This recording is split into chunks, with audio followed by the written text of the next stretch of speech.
Kita ke informasi lain, pemirsa. Kapolri Jenderal Listio Sigit Prabowo meninjau stasiun Tawang Semarang, Jawa Tengah. Kunjungan ini untuk memastikan kesiapan pengamanan dan pelayanan publik menjelang puncak perayaan Natal dan Tahun Baru. Setibanya di lokasi, Kapolri dan rombongan langsung menyisir sejumlah fasilitas pelayanan di stasiun. Peninjauan dimulai dari posko kesehatan Polri hingga fasilitas publik yang disediakan untuk pemudik. Kapolri juga menerima paparan mengenai prediksi lonjakan penumpang dari pihak KAI yang diprediksi akan terjadi pada 24 Desember 2025. Untuk pengamanan arus mudik Nataru, pos pelayanan stasiun Tawang menyiagakan personil gabungan di beberapa titik. Dalam kesempatan ini, Kapolri menyebut bahwa selain menjaga kenyamanan dan keamanan pemudik di stasiun, Satgas Gabungan akan disiagakan untuk tanggap bencana jika cuaca ekstrim melanda. Tentunya kereta api menjadi salah satu pilihan mudik yang paling aman selama ini, dan tentunya ini juga bisa menjadi pilihan bagi masyarakat. Kemudian yang kedua, saat ini kita juga menghadapi situasi yang tentu kita semua harus waspada, yaitu terkait dengan ramalan BMKG. Adanya curah hujan tinggi dan curah hujan sangat tinggi yang terjadi di beberapa wilayah, termasuk juga Jawa Tengah, sehingga kemudian tentunya selain kita membantu memberikan pelayanan terhadap masyarakat yang akan melaksanakan rangkaian kegiatan Nataru, maka kita juga harus mempersiapkan pelayanan terkait dengan tanggap bencana. Jelang libur Natal dan Tahun Baru, belasan awak bus angkutan Nataru diperiksa kesehatan dan menjalani tes urin. Dari hasil pemeriksaan, petugas mendapati seorang kernet bus usai mengonsumsi alkohol.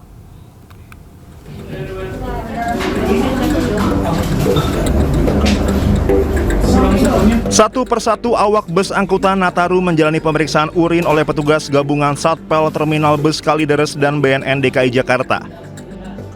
Tak hanya dites urin, sebanyak 15 orang awak bus ini juga diwajibkan melakukan pemeriksaan kesehatan seperti tensi darah, kolesterol, serta gula darah.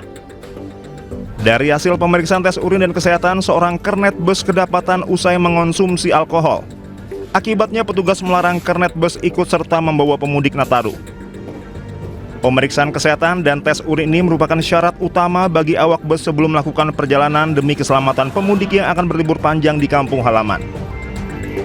Ya, untuk kegiatan hari ini di sini adalah area untuk pengecekan kesehatan di Terminal Bus Kalideres yang ditujukan untuk mengecek kesehatan para driver. Tujuannya untuk apa? Ya, tujuannya untuk memastikan kesegaran tubuh mereka dalam membawa kendaraan supaya berkeselamatan di jalan, baik untuk penumpangnya ataupun pengendara lain. Hasil pemeriksaan hari ini adalah mulai dari tinggi badan, lingkar pinggang, berat badan, tensi darah, sampai dengan tes urin. Hingga saat ini calon penumpang yang berangkat dari Terminal Kalideres mencapai lebih dari 1.600 orang. Dari Jakarta, Miftahul Gani, iNews melaporkan.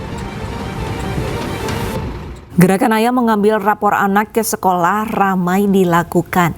Gerakan ini bertujuan untuk meningkatkan peran ayah dalam pendidikan anak, terutama di tengah fenomena fatherless yang semakin tinggi di Indonesia.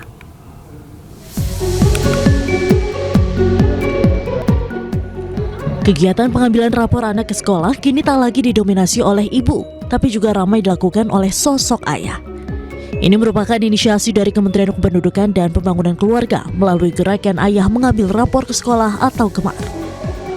Gerakan ini salah satunya berlangsung di SDN Pondok Bambu 11 Jakarta Timur. Ramai sosok ayah yang hadir di sekolah ini untuk terlibat dalam proses pengambilan rapor sang anak. Upaya ini dilakukan sebagai respon atas fenomena fatherless yang tinggi di Indonesia, yang berdampak pada tumbuh kembang, perilaku, serta pencapaian pendidikan anak dan remaja. Berdasarkan data Kemenduk Bangga, sekitar 25,8% atau 1 dari 4 keluarga yang memiliki anak mengalami kondisi fatherless atau tumbuh tanpa kehadiran figur ayah. Oleh karena itu, gerakan ini diharapkan dapat menjadi langkah awal bagi para ayah untuk lebih aktif terlibat dalam pengasuhan dan pendidikan anak.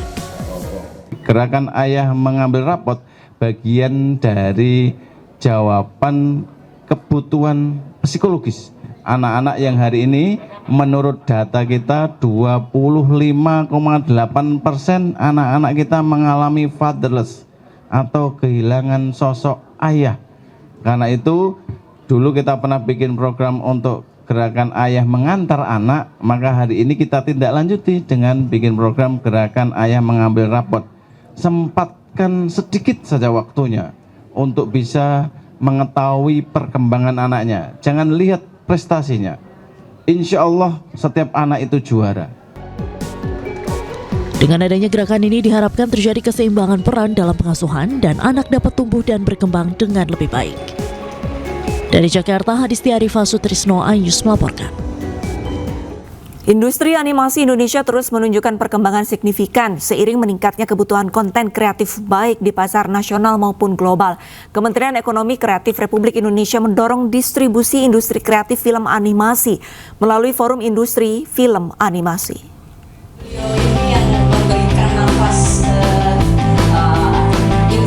Industri animasi Indonesia terus menunjukkan perkembangan signifikan seiring meningkatnya kebutuhan konten kreatif baik di pasar nasional maupun global. Kementerian Ekonomi Kreatif Republik Indonesia mendorong distribusi industri kreatif film animasi melalui Bali Animation Film Market 2025. Deputi Bidang Kreativitas Media Kementerian Ekonomi Kreatif Agustini Rahayu menegaskan bahwa forum ini dirancang sebagai platform strategis untuk menghubungkan potensi intellectual property dengan kebutuhan industri film animasi baik di tingkat nasional maupun pasar global sebagai bagian dari ekonomi kreatif. Seperti yang tadi saya sampaikan, kalau soal produk gitu ya, kalau soal produk kan kita lihat ada rantai nilai nih ya kalau di ekonomi kreatif gitu ya. Nah kalau soal produk kita nggak usah raguin lagi deh. Kalau soal IP Indonesia nih produknya udah luar biasa, bagus-bagus banget gitu loh. Yang diperlukan sebenarnya adalah dorongan untuk pembukaan jalur distribusi dan komersialisasinya gitu. BAFM 2025 forum industri yang mempertemukan kreator, studio, investor, serta talenta kreatif dalam satu ekosistem kolaboratif. Kontennya udah banyak, tapi kita harus bisa dorong ke dunia, ke ekosistemnya. Nah itu di situ kita ambil peran, salah satunya dengan menyelenggarakan kegiatan ini, dan kita yakin setiap tahun bisa kita bikin dengan skala yang lebih masif dan mungkin lebih presisi lagi. Kegiatan ini menjadi bagian dari upaya sinergi antar pelaku industri dan pemerintah dalam mendukung agenda pengembangan ekonomi kreatif, khususnya sektor animasi dan film yang memiliki potensi besar sebagai penggerak ekonomi berbasis inovasi dan talenta muda. Dari Denpasar, Bali, Indira Ari, iNews melaporkan. Indonesia Music Awards 2025 sukses digelar di studio RCTI Plus Kebon Jeruk, Jakarta Barat.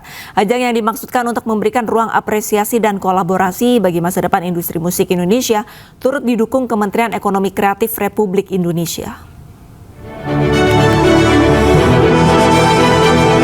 RCTI sukses menggelar Indonesia Music Award 2025 di studio RCTI Plus Kebon Jeruk, Jakarta Barat. Ajang penghargaan musik ini turut didukung Kementerian Ekonomi Kreatif dan menjadi komitmen bersama dalam mendorong pertumbuhan dan keberlanjutan industri musik nasional. Terdapat 16 nominasi dari beragam kategori yang diperebutkan pada ajang penghargaan prestisius ini.